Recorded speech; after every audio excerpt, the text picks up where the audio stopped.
see this seat just sitting comfortably. It's important for me to have a very comfortable seat. If it's uncomfortable, keep it kicking. You'll be trying to stand up, walk away. I'm pretty sure if you guys come to a shearing show and my seat tries to walk away, you'd be like, well, this guy know what he's doing. And there we go.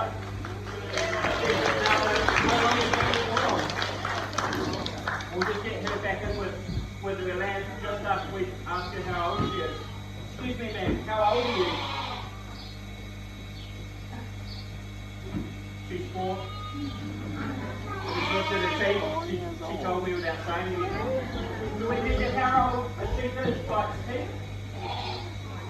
So every year it gets older, it'll grow another tooth.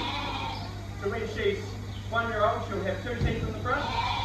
The lamb's teeth drop out just like children's teeth do.